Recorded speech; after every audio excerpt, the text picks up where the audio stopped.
What's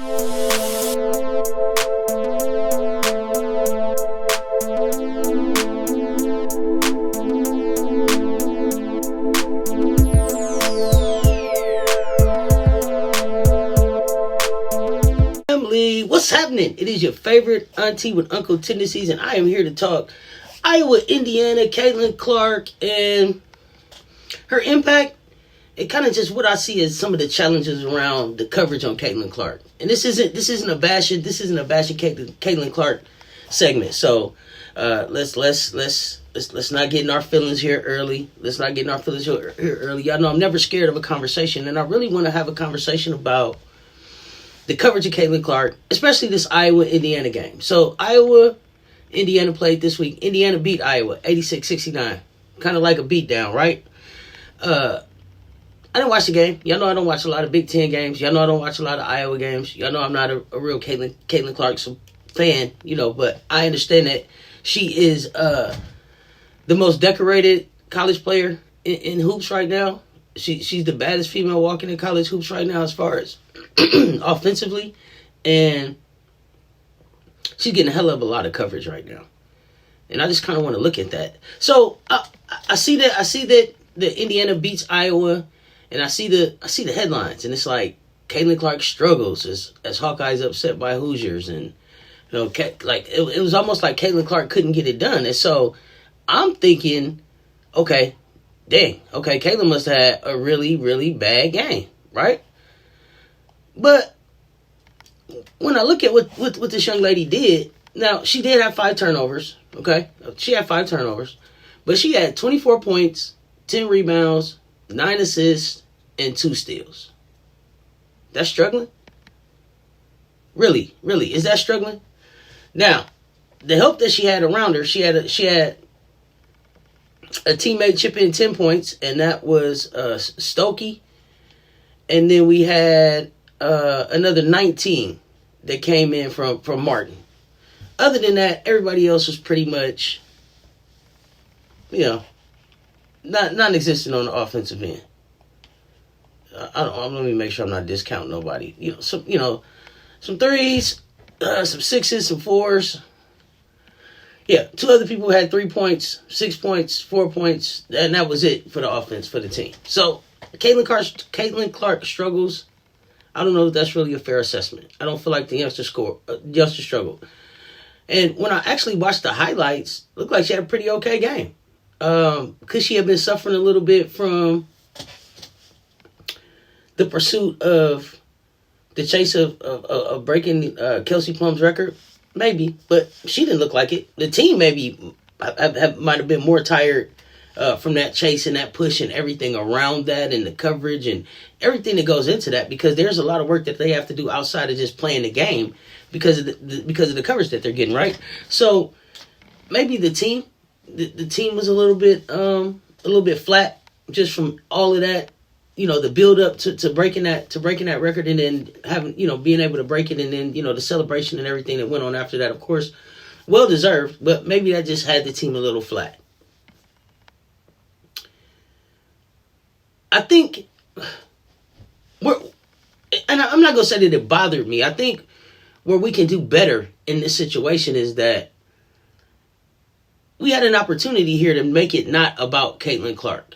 And I understand, people have their things that they say about Caitlin. Again, this is not about hate for Caitlin Clark. This is about what's the best for women's basketball overall, and the transition of the popularity and the funding around women's college basketball, and being able to help kind of transition that over to the WNBA to be able to help that league grow and offer us an opportunity to continue to see superstars like Caitlin Clark and others continue their careers, and continue the great things that they're doing on the court, and allow us to continue to be able to enjoy the special things that their talents bring to the game at a professional level.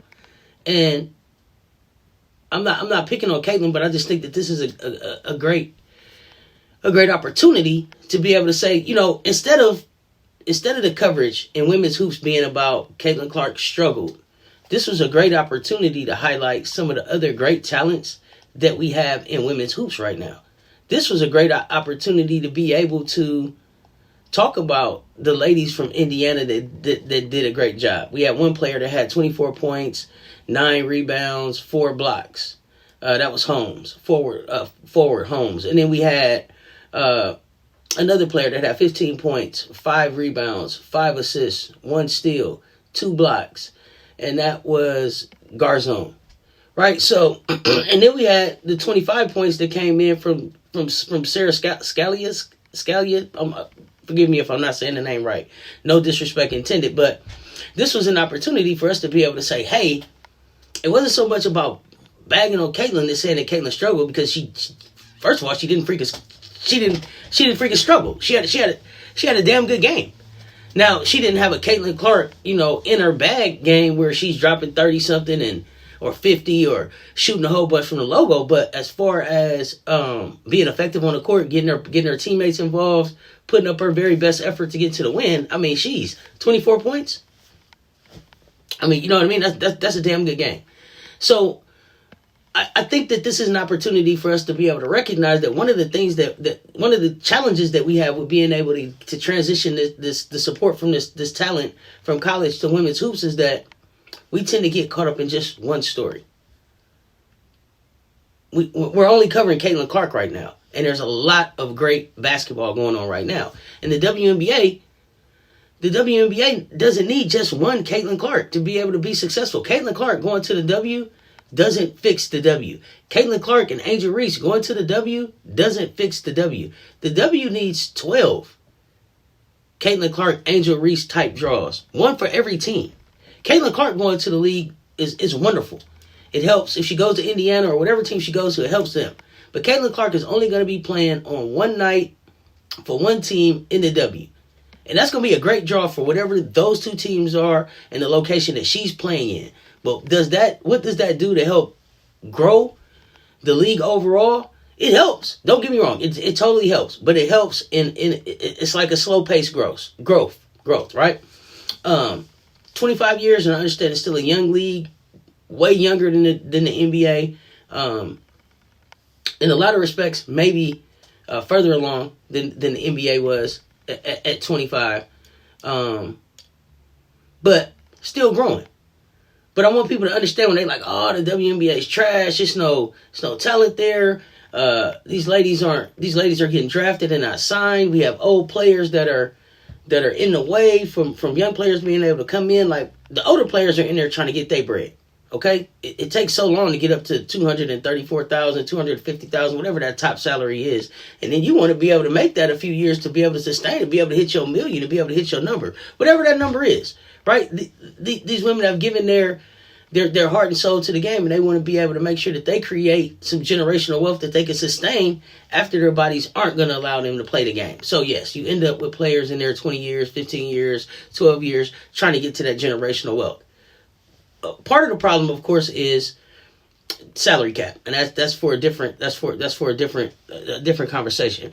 But for this conversation, it's just for us to be able to just have a conversation about the fact that there can be more than one superstar in women's sports, in anything that women do, from the rap game on. It almost seems like we pit the women against each other in fringe media and fringe fan and support. And when I say fringe, I mean those people who are, they only there for the big stuff.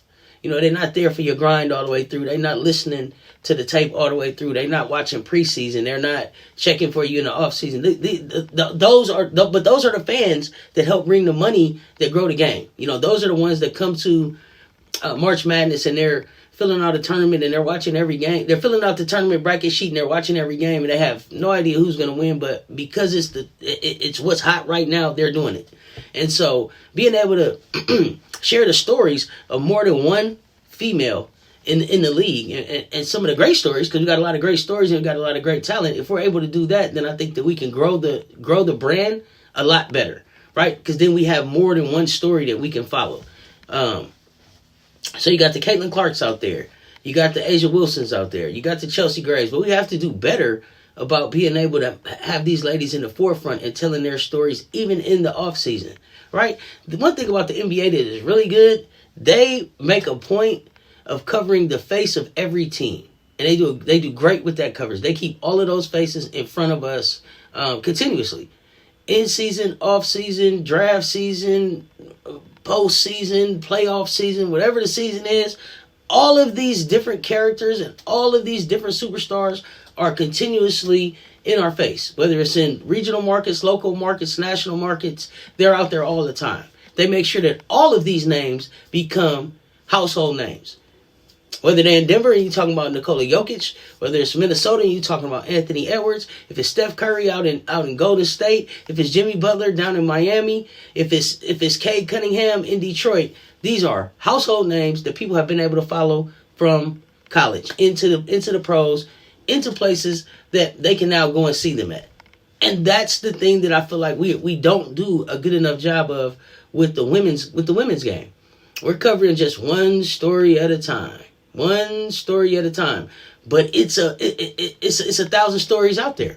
There are other players that went over 3,000 this year. We got teams that have 2 players that are averaging double-doubles. We got some phenomenal freshmen that are out there that should be household names. Besides Juju and besides Hannah, besides my ladies, like there's some household names out there that are coming, and we need to start telling these stories and building up the support around these ladies and what they bring to the game as quickly as possible. We start watching these NBA players out of high school, middle school, some of them. You know, some of these players, you know, their names starting in the 7th grade. And those are the things that I think we as a fan base can do better. But the media and the WNBA need to do a better job at. You know, there needs to be some coverage around these players that is readily available and consistently in the faces of the people that are going to spend the money for the product. I just had to get on my soapbox for a minute today because I was thinking about this Iowa goes down and Caitlin Clark struggles, and you know, was Caitlin too tired? Was she pressing? Caitlin did a damn good job. She had a great game. Like I said, she did everything that she could to put her team in a position to try to be able to win, but you know, the team just couldn't. The team just didn't get it done, and sometimes that happens, but. Again, this was a great opportunity to be able to talk about how great Indiana did. Because Indiana totally turned around how they approached Iowa, how they attacked Iowa. They gave a great blueprint on how to attack Caitlin. You know, if you get physical with Caitlin Clark, you frustrate her a little bit, you take her out of her game. And they were relentless. They had relentless physical defense that they put on Caitlin. She dropped 20 in the first half, and they had only 4 in the second half. They were like, enough of that. We're going to shut that down. And that's one of the things that I talk about.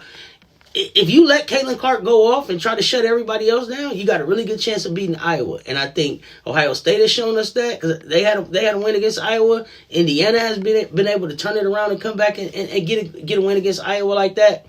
You know, they put Iowa in situations where they only scored 11 and 15 in the quarter, and that was in the second and the fourth respectively, right? So they took Caitlin out of the game. They held everybody else in check, and then their stars went off. Sarah Scalia, 25 points. Listen, she's an All-American center. Yeah, Mackenzie Holmes, she had the 24 points, 9 rebounds, and they really got it done.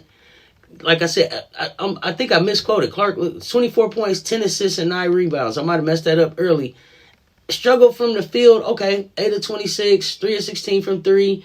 Not her normal shooting percentages, but still got the job done. 24 and 10, I'll take that. But the 4 points in the second half is really hard for Iowa to overcome because Caitlin is such a big part of their usage. You know, such a big part of what they do. Her usage rate is like 40%. So even Caitlin said that being physical, face guarding her, throwing a lot of different people at her. The physicality really kind of just threw her off, pushed her off her spot, she said, and pushed her out deeper than she wanted to be. And that's saying something because she could shoot from the logo. So pushing her out deeper than she wanted to be, they had her out there pretty far, and that, you know, that's picking her up and being physical. And that would be my approach with Iowa as teams start to go into the Big Ten tournament. I know that Coach Rowe, and he'll be back Monday, so I'm sure we'll be talking about this. But you know, he's expecting Iowa to still win the Big Ten, and let's understand Indiana, they're no slouch. I believe they're the defending Big Ten champions, and they won it. It was kind of like a revenge game for them. They lost to Iowa earlier this year, I believe, and then they also, I think they took a loss against like Illinois or something right before this game, so they definitely wanted to get back. And they're also the best shooting team in the nation, right? So this is nothing to sneeze at, and these are some of the things that we could have been highlighting during this game instead of talking about during the coverage, instead of talking about the fact that Caitlin Clark didn't have a good game. You know, they were just an opportunity here missed. And again, not a knock on Caitlin Clark. I know that the coverage that she gets is wonderful for the game, but you know, just let's not forget some of the other talent that's out there. I think Iowa's lost 3 games this season. I think all of the games have been on the road, and maybe that's going to cost them a shot at the Big Ten crown. We're going to find out. Ohio, I think, has 2 games left, or has a 2-game lead over Iowa and Indiana going into the end of the season. So it's going to be fun to see how the Big Ten ends up. And I'd love to hear what you guys think about my thoughts about how we can help transition some of this talent and support of this talent over to the WNBA and keep the women's game growing on both ends. So with that, I'm going to get out of here. It's your favorite auntie with Uncle Tendencies saying stay tuned, talk soon, I'm out.